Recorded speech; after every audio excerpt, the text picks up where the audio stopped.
to be. So that I can meet everybody's needs, all you have to do is go to eastdallaschamber.com and join us. You'll also learn information. If you look on the back of the program, we have all of our committees that are listed. Just in the last few years, we've added so many active committees who have stepped up to the plate. Our Economic Growth and Development Committee has really taken off, and that's a no-brainer since the Greater East Dallas has so much going on in terms of economic growth and development. Governmental Affairs is a very, very busy year with it being an election year, so we're very excited about that. We also added an Entrepreneur and Innovations Committee. So this is one of the unique things about this chamber, because the Greater East Dallas community is so tremendously diverse in so many different ways, including in types of businesses. And we have so many business owners and entrepreneurs who maybe work out of their homes or in common spaces. So this is a group that we have created programming to utilize the brains behind the operations from those entrepreneurs. There will be some training programs for other entrepreneurs in the area and the Greater East Dallas community. And then we also do some socials so that hopefully our members are utilizing other members of our chamber for the various creative needs that they might have for their businesses. The marketing committee is about to have our first meeting of the year. So that'll be coming up later this month. So certainly if you're interested in being a part of that, and if you're already a seated member of the chamber and you just forgot to tell us that you want to be involved in the marketing committee, if you will email me or Deborah Brown, our executive staff, and let us know, we will make sure you get an invitation to that meeting. And then on the inside left of the program, we have several big events that are coming up. We have a very active young professionals group. It just started a couple of years ago, thanks to one of our members who came from the North Dallas Chamber, had experienced what they were doing with young professionals, and came to me. We sat just down the hallway at lunch, and he said, "Why aren't we doing this?" And he was absolutely right. And I said, "Well, if you run with it, we'll do this." And he did, and he's brought together a wonderful team. There are going to be a lot of, we're all about collaboration in East Dallas. As you've heard from our candidates, there's a lot of collaboration happening within the chamber. So you're going to hear about collaborations between the Entrepreneur and Innovations Committee and our young professionals, for instance, putting together a mentoring program and a training program. Collaborations between all the different events that we have going on and our marketing committee. And so some fabulous things that are coming up. We also, the Young Professionals has luncheons. They also have happy hours. They are a blast. People have said, "Well, define young professionals." So as I look out in the room, you all look under 40. But if you are just under 40 at heart, she didn't get her ass checked. So check out that. They have a great schedule, some fun networking, and we have several of our young professional members who are here today, and these are our future leaders of the Greater East Dallas community. These are the future board members, if they're not already. We have several of them already on our board. These are the future chairs of the chamber. Maybe they're the future candidates, whatever it might be. But we're so excited to have such a strong representation, and that's, again, part of the diversity we have in East Dallas. And we also have some ribbon cuttings when you're a chamber and you have something new to celebrate, whether it's a major anniversary or the opening of your business. And I will tell you, there have been a lot of openings of businesses in the Greater East Dallas area in the last year and a half. We love to do ribbon cuttings. It's a great networking opportunity.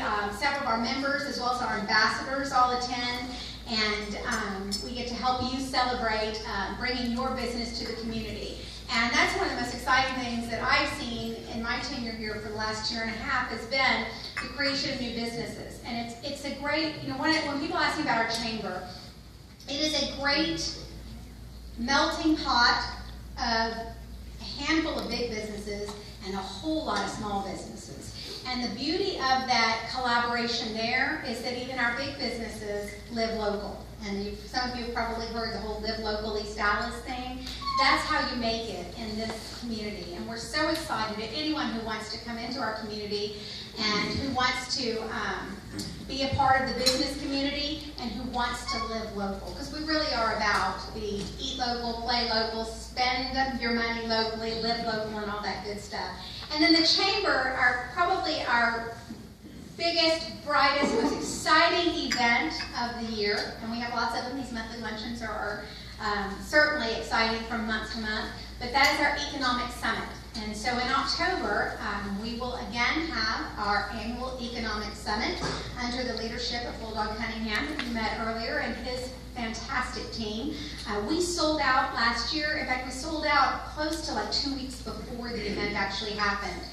We can only sell so many seats, and most of those are done in table sales. So they have already solidified the majority of the speakers, and you guys will be learning lots more about that. There will be information up on the website as well. And I do hope that you will join us, but you might want to plan now because I don't know, we might sell out like 2 months in advance this time.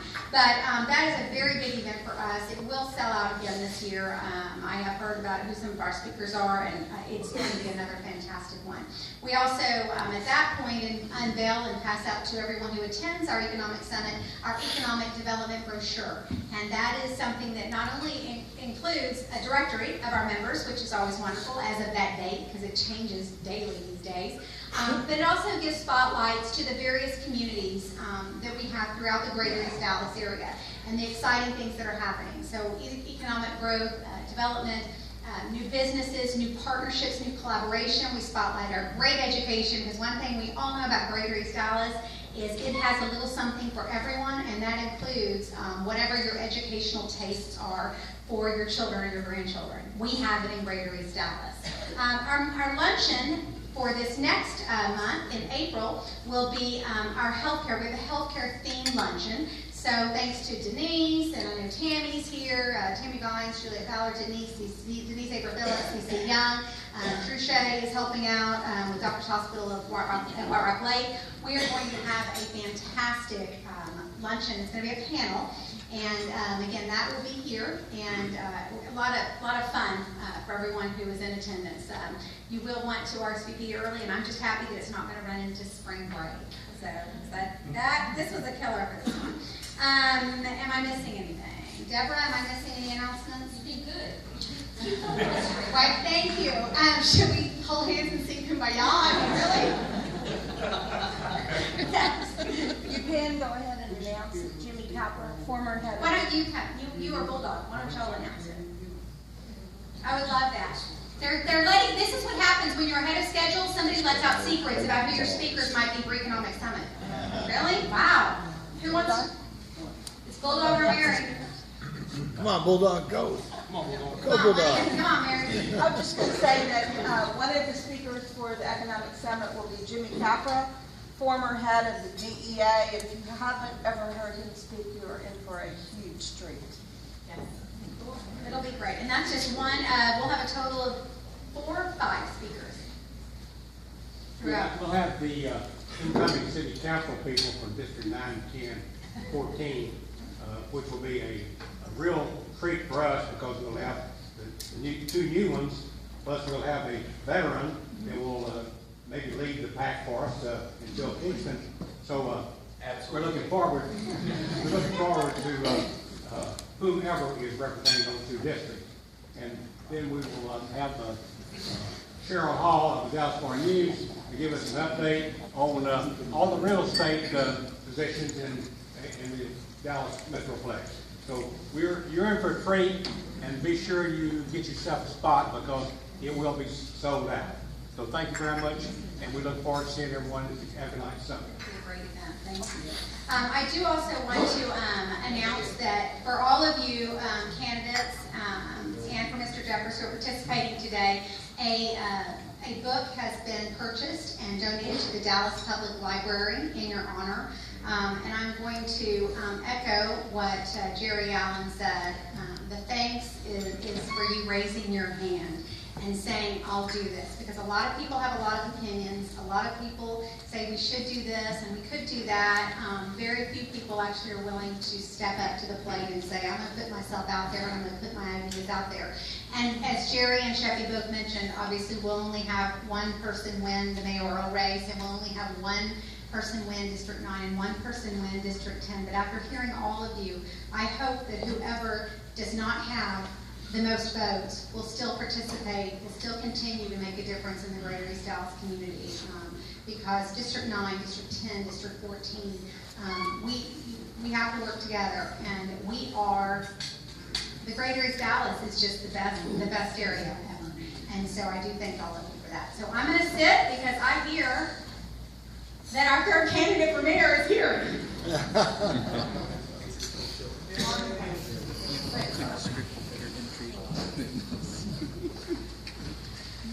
Okay, we're gonna bring up candidates for mayor. And I would like to echo what everybody else said. I would never run for council.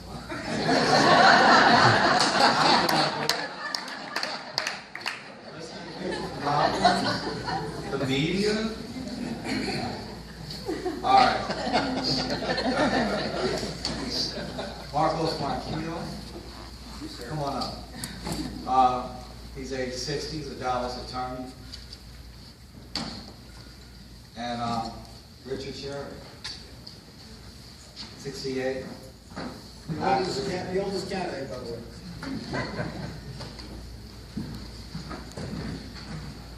You guys want to arm wrestle to see those first? You go first. No, Take it before we go in. no, go ahead. I prefer to wait to hear. No, I think. I like you to go first. I like what the mayor has to say. You mind if I stand?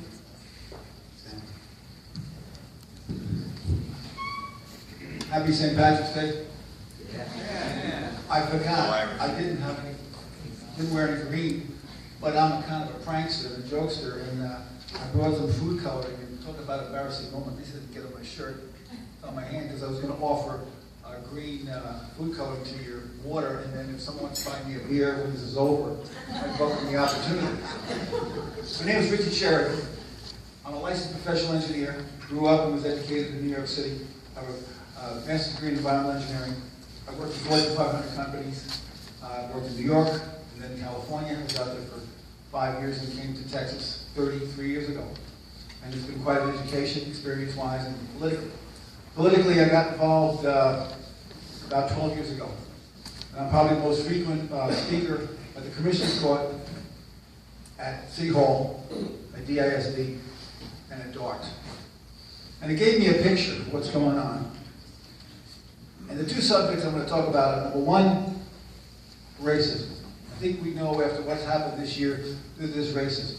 There's the illusion of racism, and then there's the reality of racism. And we certainly have to separate the two.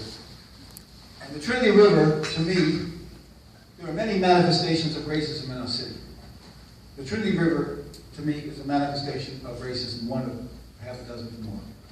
D Magazine, good visual aids, in 2004, the Trinity, how the river will change us forever. And truly it will if we do it the right way. 2007, the Trinity War, a battle for the soul of Dallas. That's a profound statement. Not only this project, a battle for our soul, we're tearing at each other, calling each other's names, but again, it could be a world-class park, like in New York and other places in the country where people of color, by the way, 65% of the people in Dallas are people of color. I'm from New York. I've had the experience of seeing some of the greatest civil engineering accomplishments in New York, in San Francisco, in Boston, and even in Europe. New York would not be the city it is without a tunnel, without tunnels, 150 miles of tunnels. We've got vehicular tunnels and subway tunnels. So New York removed a highway separated it from Hudson River. Boston spent 14 years or $10 billion, or 10 years and 14 billion, whatever the number is. But it was a project that Joseph Sussman, MIT professor, worked on for 25 or 30 years to get the city to convince them to do it. 10 billion as opposed to 1. 70% of the cost is paid for by the federal government and the state. Same thing in Seattle. They removed the Lassen Skyway because it blighted the downtown area, separating them from Puget Sound and the city. So my answer is, yes or no? Mr. Sherry. Let's evaluate a tunnel highway approach because the benefits far outpass the other alternatives. Thank you. Mr. Ronquillo. Good afternoon. My name is Marcos Ronquillo, attorney from Lake Highlands, Notre Dame grad, GW Law School. I represent every major political subdivision in North Texas and bond council. Hello. And as also is litigation counsel too. So I represented the city of Dallas.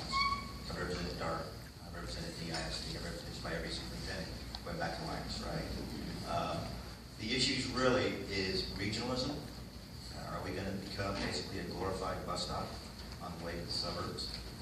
The issue is the Trinity Toll Road. And by the way, to the lawyers in the room, I'm looking at the ordinance, the 1998 ordinance. There's no mention in there about a toll road.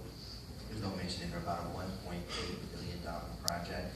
So this notion that we voted on this not once but twice is just simply flat out wrong.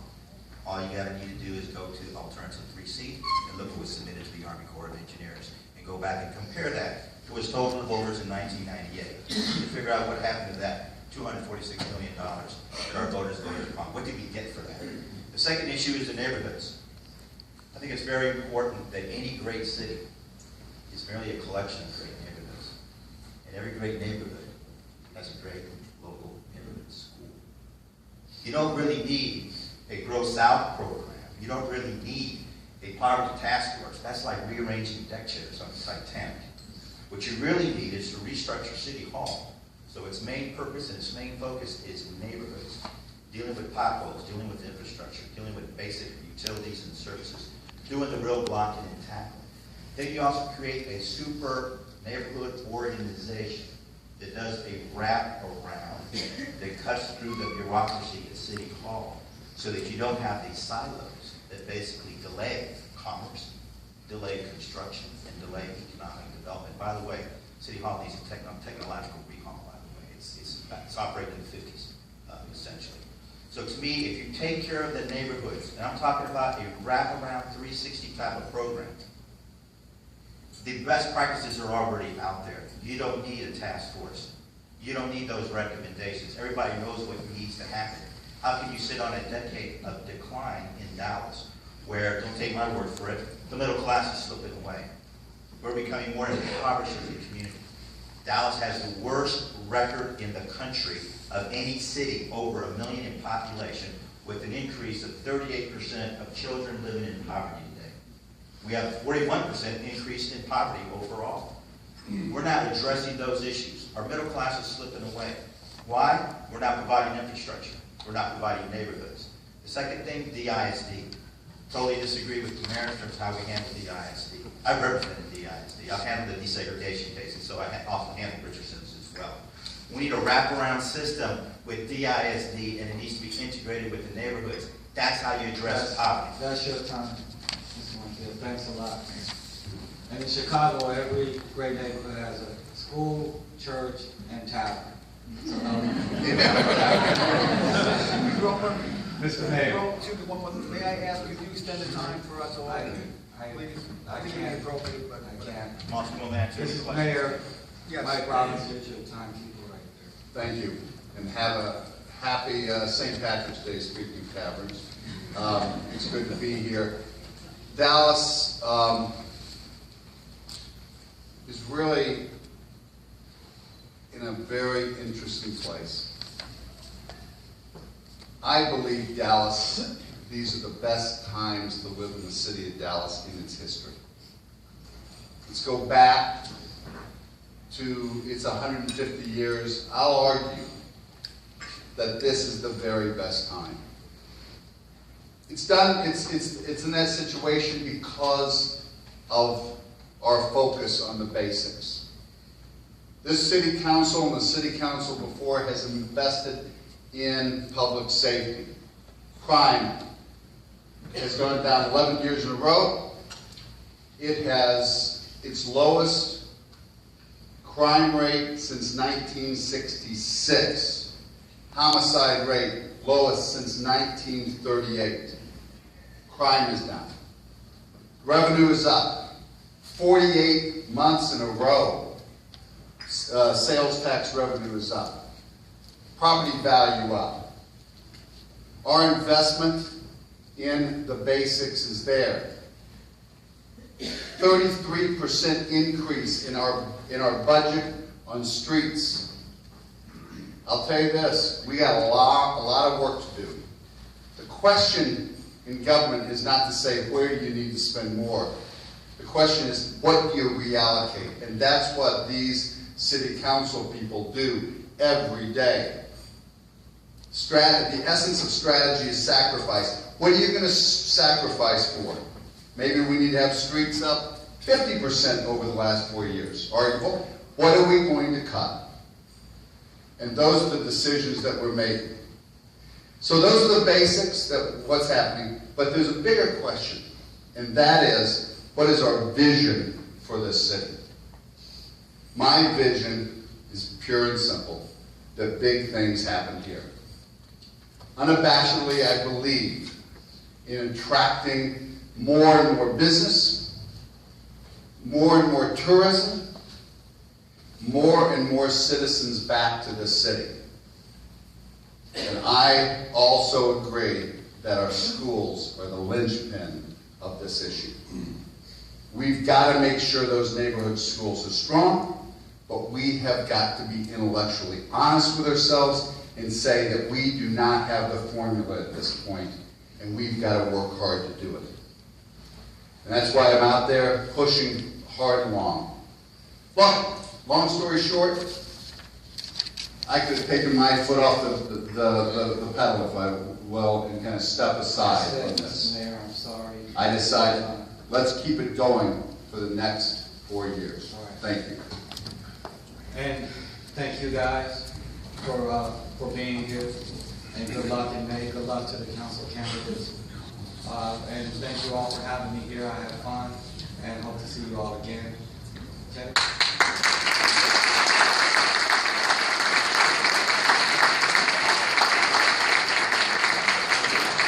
I want to give another round of applause to Mr. Bromer Jeffers for moderating.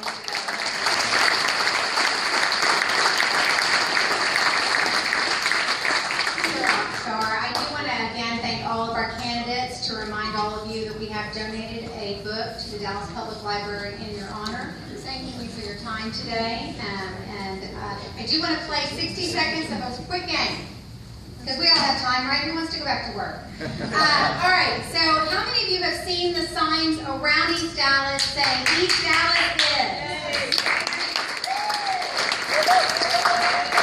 And what is so exciting about that is you have no idea what you're excited about. It's the greatest secret ever. Kind of like when big things happen here at launch, but nobody really knew what it was. All right, so here's the deal. I'm not telling you any secrets, but I want you to tell me, just shout out, finish your sentence. East Dallas is what? East Dallas? Home. Thriving. What is it? Thriving. Thriving. Oh yeah. East Dallas is what? White Rock Lake. White Rock Lake. Yes, it is. East Dallas is? Grandchildren. Great neighborhoods. What are your? Grandchildren. Grandchildren. Yes. Two more. East Dallas is? Times 10 sailors. That's my Tucker needs a drink after this. One more. East Dallas Lakewood is what? Country Club. Lakewood Country Club. There you go. East Dallas is filled with tradition. East Dallas is filled with diversity. East Dallas is filled with a little something for everyone. East Dallas is filled with great education. East Dallas is filled with great architectural diversity across our 36 plus neighborhoods. East Dallas is the place to live, the place to spend your money, the place to come and play, etc., etc. So, what is East Dallas? What is this project that you've been seeing all about? How many of you have liked the East Dallas Is page on Facebook? I know we have almost 2,000, so some of you are here on Monday on social media.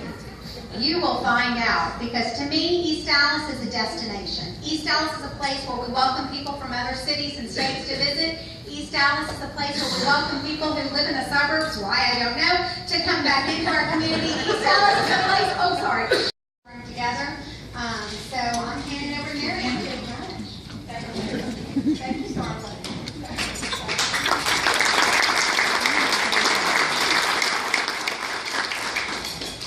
Thank you all very, very much for being here today and taking time to listen to the candidates. And I know the candidates particularly will thank you, particularly if after you hear them you decide to vote for them. We're all excited that I believe everybody is here today. I'd also like to thank the Government Affairs Committee, particularly Bulldog Cunningham and Karen Brown, that you've just seen, for their work in putting together today's meeting. And if all of the candidates will take particular note I want to introduce Andrea Sanders from Encore. Andrea, stand up in a beautiful green suit.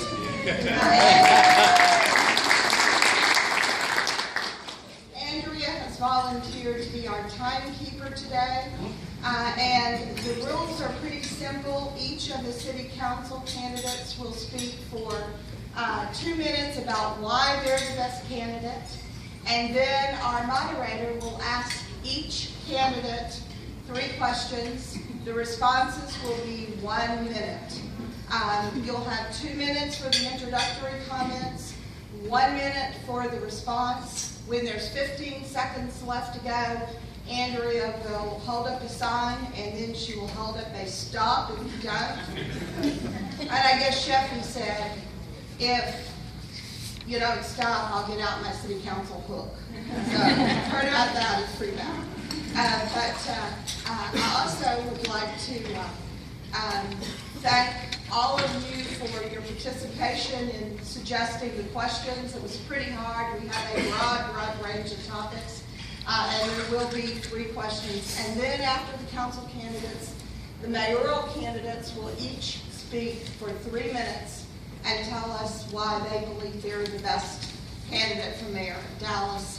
A number of these candidates have said they're available to hang out after the meeting if any of you would like to talk to them.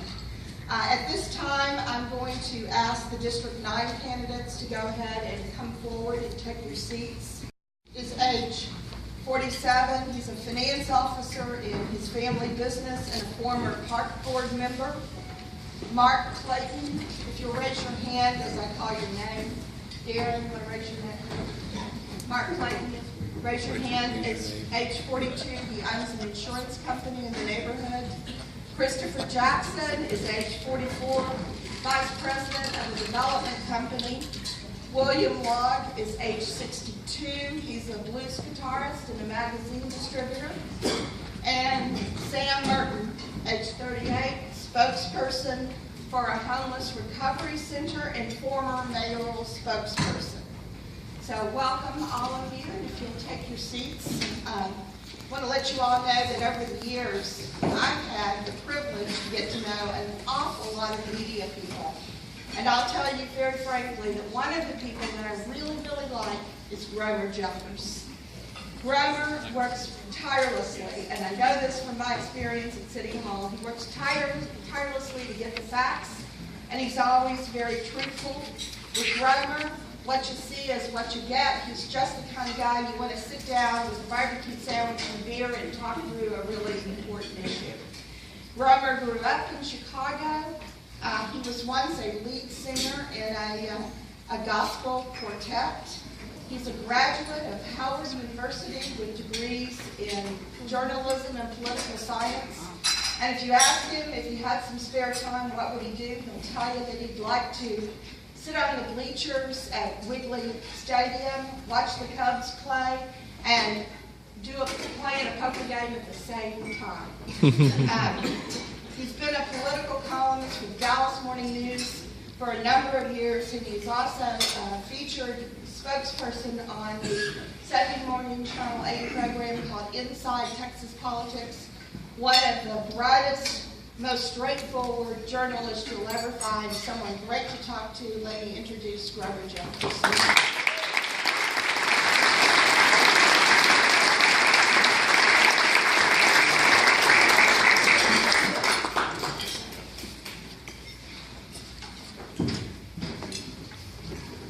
How's everybody doing? It's so great to be here. The Greater East Dallas Chamber, one of the great organizations in this area, and you can tell a lot of people in this room that I got to tell you, I often harp on how folks aren't engaged in municipal politics, and it's really good to come out here and see people who get it, who are active and care about the city. So you should give yourselves a hand. And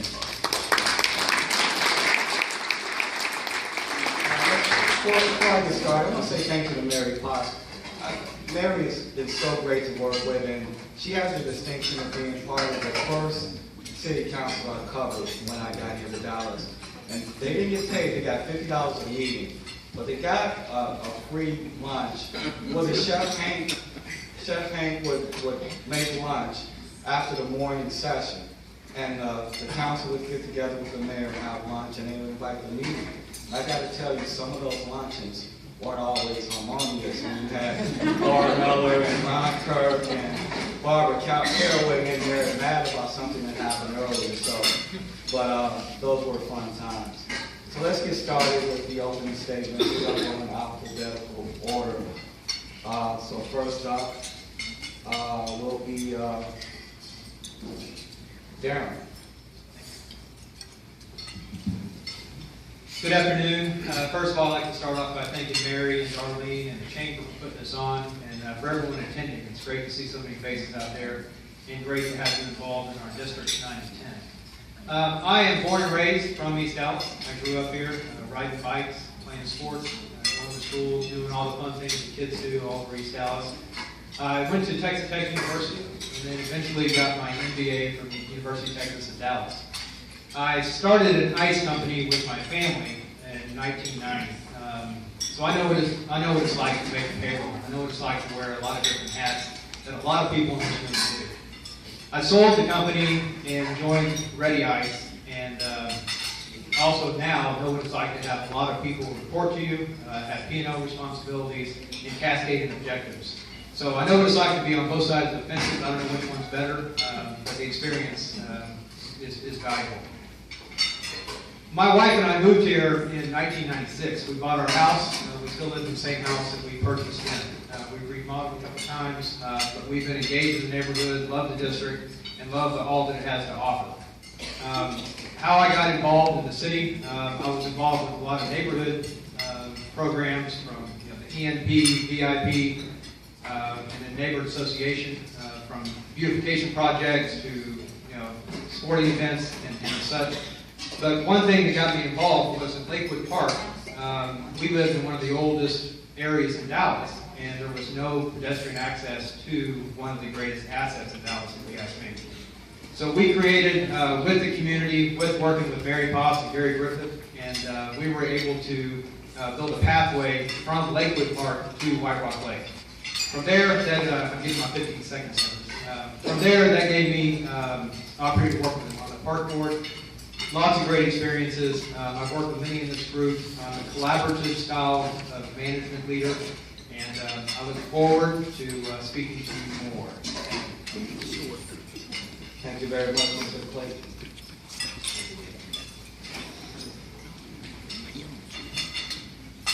Thank you for being here today. My name is Mark Clayton.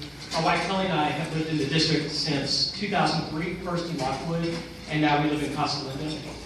We have a 6-year-old little boy who goes to Center Elementary in DISD, and a 4-year-old little girl who will go there next year, much to the broken heart of her daddy. We are unapologetic cheerleaders for East Dallas.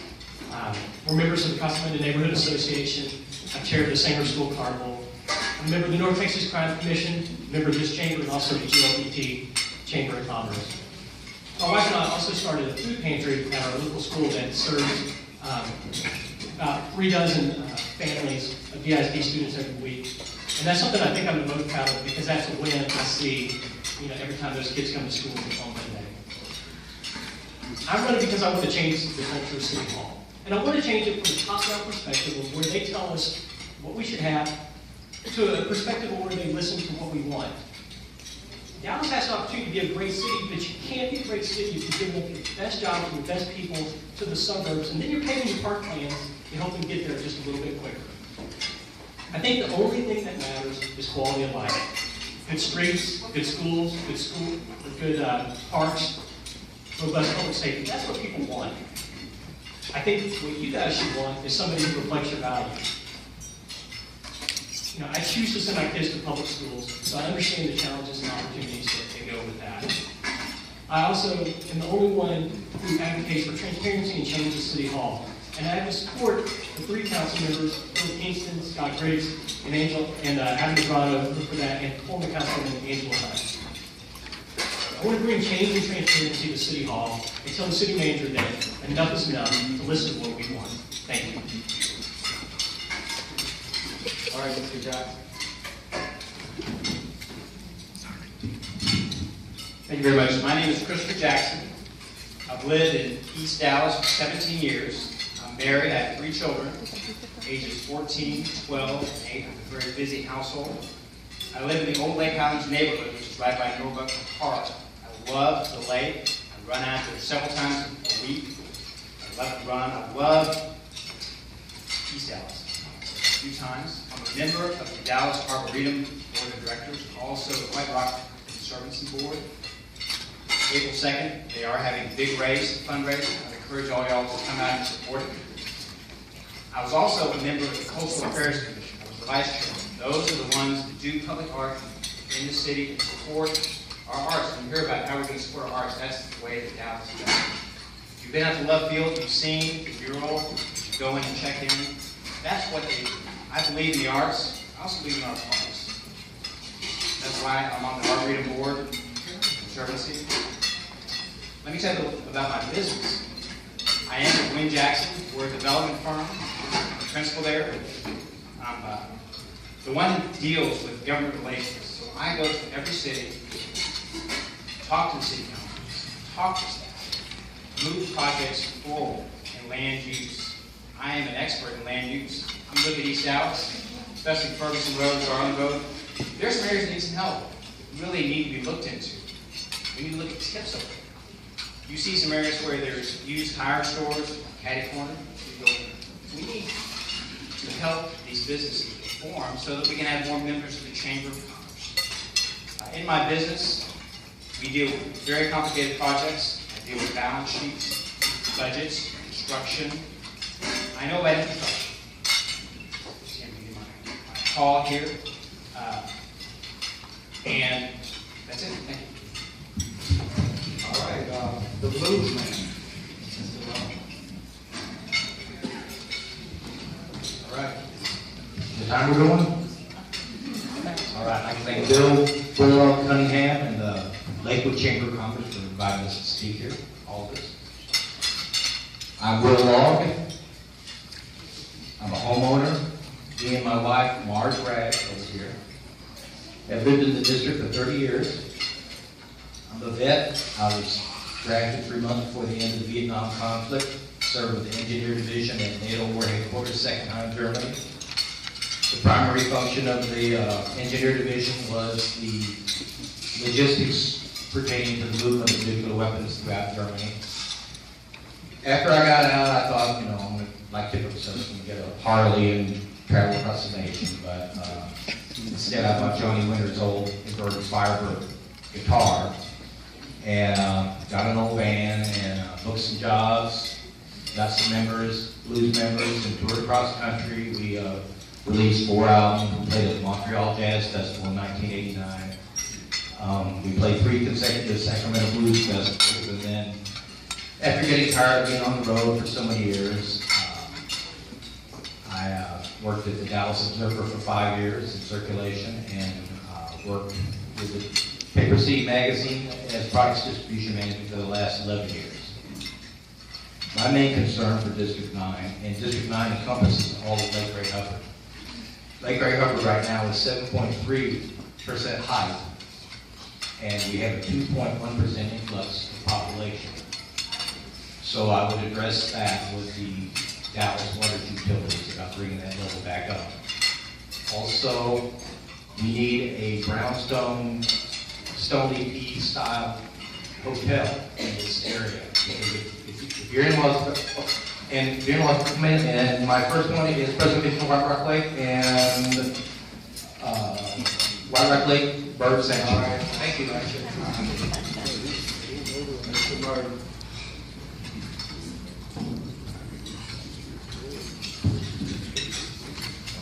Thank you all for being here. This is a really important election, and I think the fact that so many people are here and are showing their interest is a great sign for our city. A lot of people ask, why, especially for somebody like me who really has a good understanding of what I'm getting myself into. And I tell them all the same thing. It's really as easy as 2 things for me. The first being a real passion to give back to my community. have a proven record of doing that. Currently work at a nonprofit homeless recovery center. We help our city's most impoverished residents find housing.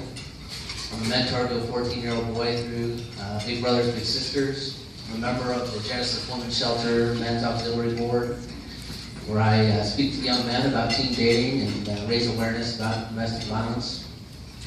The other component is really a very unique understanding of City Hall, how it works, and how to best utilize it for the community.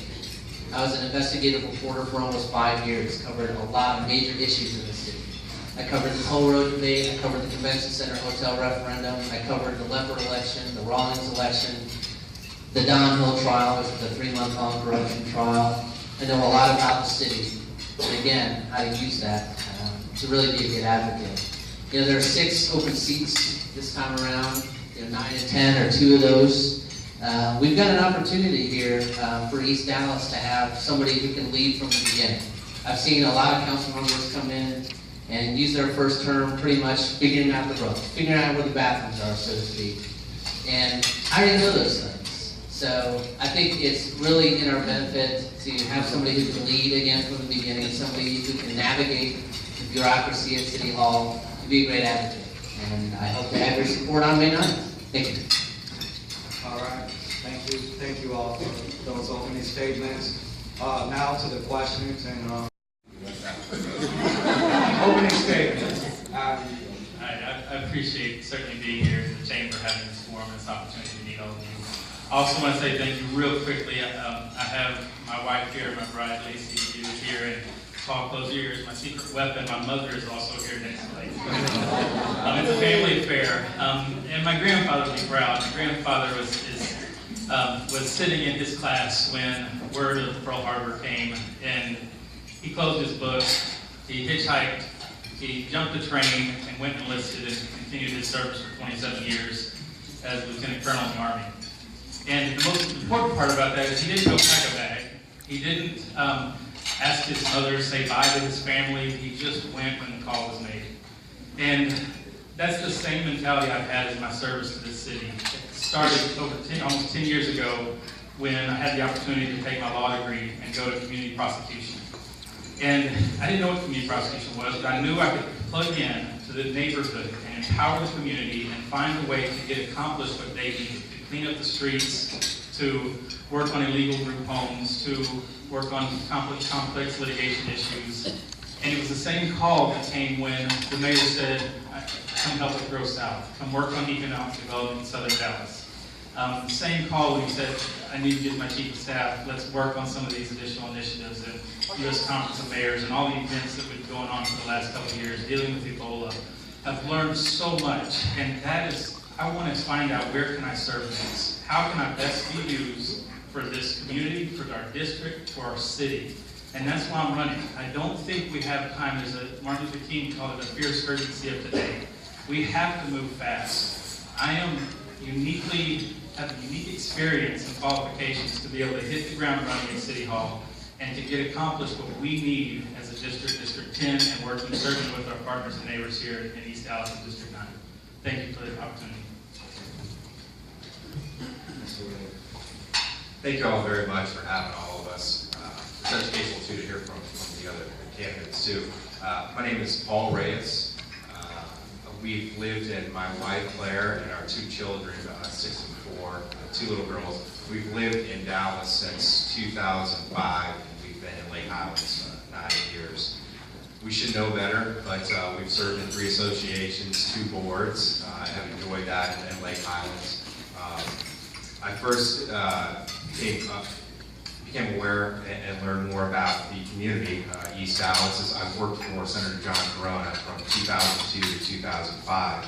And during my time there, I focused on the education finance. I was his director for economic development and emerging technologies, and then I served under him when he was the chair for transportation in the Senate.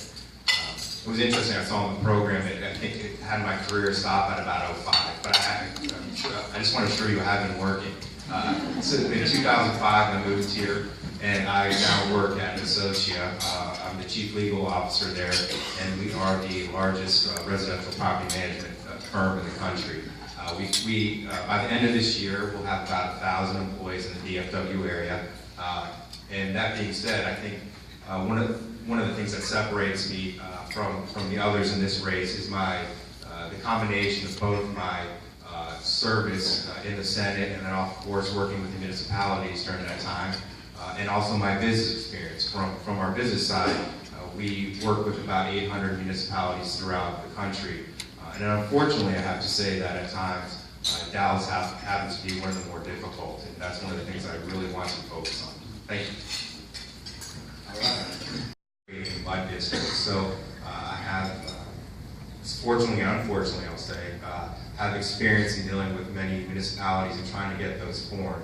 Again, as I said, I'm fortunate. I have the unique background where I've actually worked for state and then with municipal governments as a staffer. And then from that point forward, I've worked as far as a business and taking a look at what are the business's concerns as far as trying to move, whether it's offices, whether you're talking about retail, by trying to move those projects forward. But I think that makes me well suited to work within city council within those bounds and try to get things done for the community. The other thing is you have to listen to the community and the needs and then bring those to city council.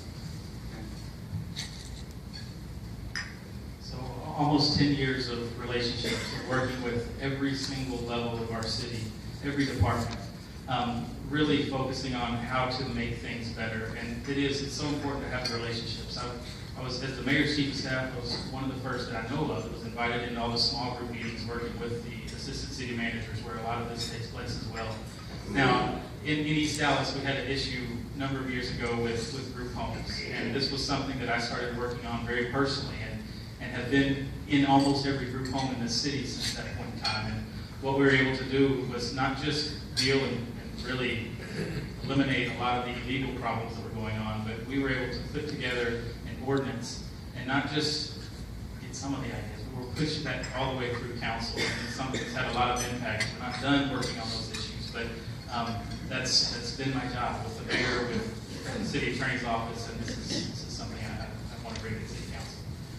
Very much appreciate your support and certainly vote going forward on May 9th. Okay, thank you, Mr. Ray, Mr. McDowell. District 10 candidates, give them a hand.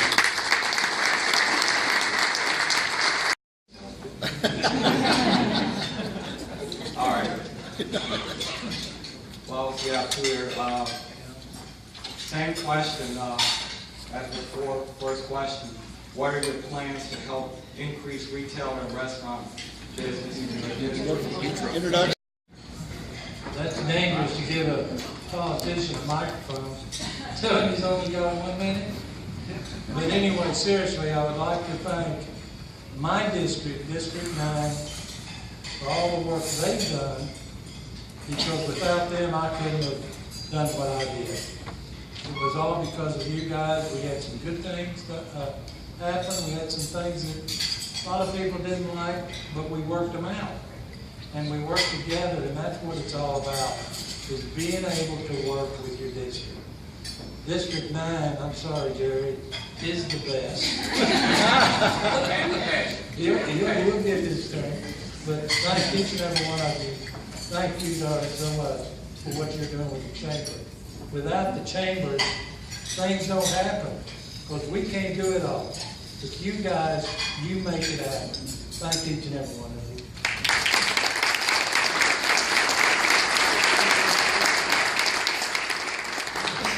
I just want to say it's been an honor being with Dallas City Council. These last 8 years, Councilman Dane and I, we've had front row seats to the history of Dallas, Texas, one of the greatest cities in America today. This man and I stood side by side most of the time watching that history take place. I'll say to the candidates out there, congratulations to you. You got your hand up in the air. Not everybody does that. It takes a little courage to do that. So congratulations to you. 2 of you are going to win. I guess maybe 3 of you. 3 of you are going to win. Take the mayor's spot, being the mayor, or the councilman. I'm going to tell you right up, straight up, when you get on council like this, your life's going to change. It's going to harden you like you've never been hardened before. At the same time, it's going to soften you like you've never been softened before. It's going to be one heck of a ride, one heck of a ride. And all I can tell you is, There's folks out there that might tell you it's a part-time job. Do it part-time, you're gonna get part-time results, less than part-time. You do it full-time, you put 150% in, you're gonna change people's lives. So, again, thank you for putting your hand up in the air, doing this, and best of luck to each and every one of you. And again, thank y'all for what y'all do here at the chamber. Incredible. Chip and I see it day in, day out. Y'all make a difference. Thank y'all so very much.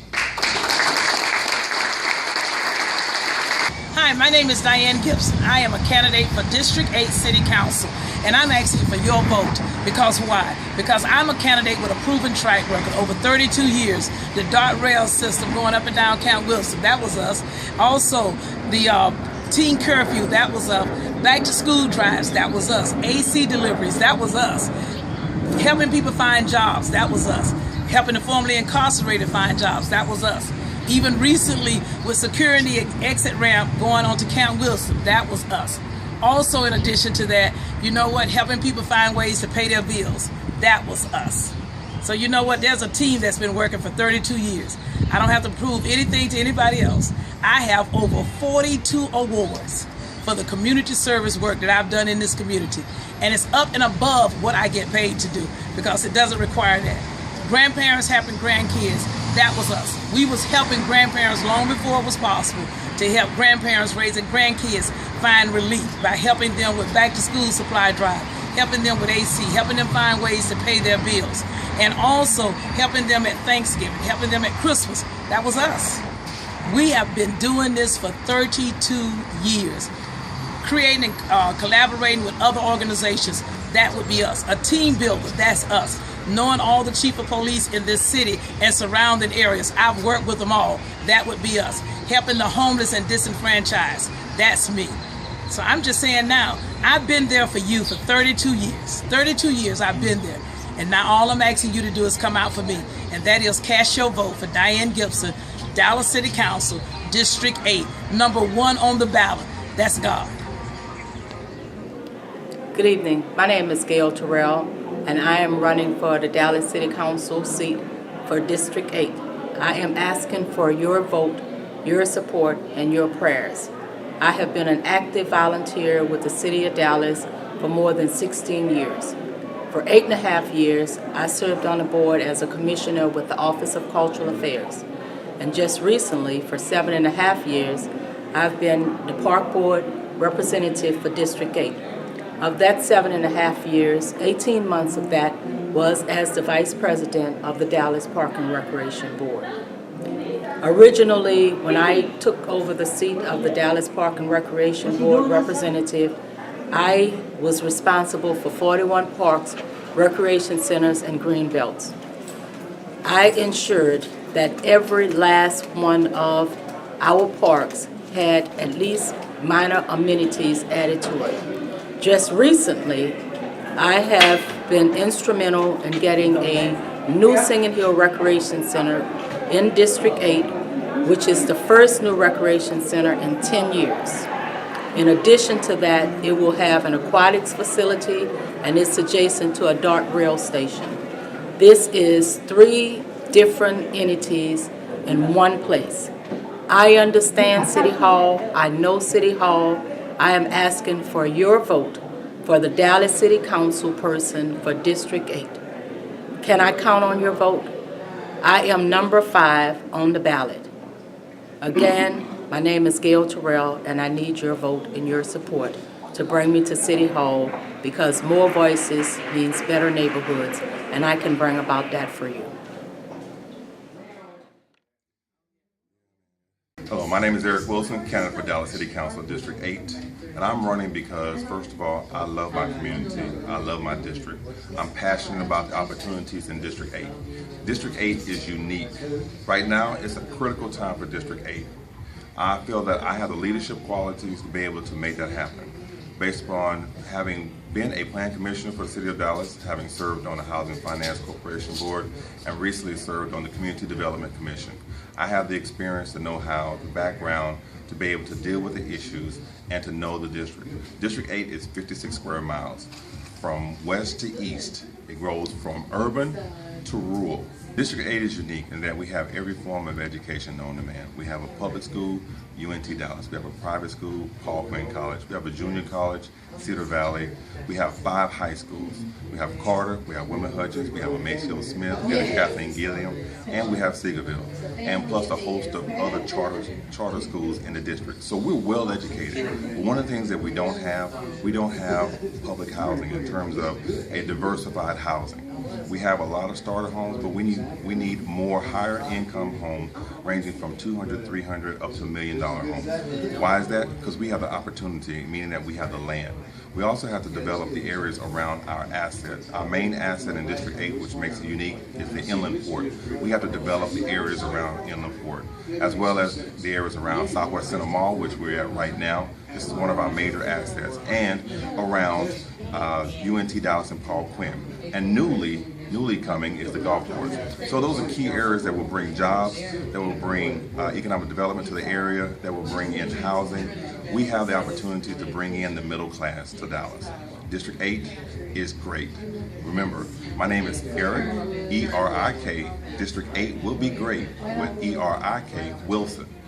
Leadership you can be proud of.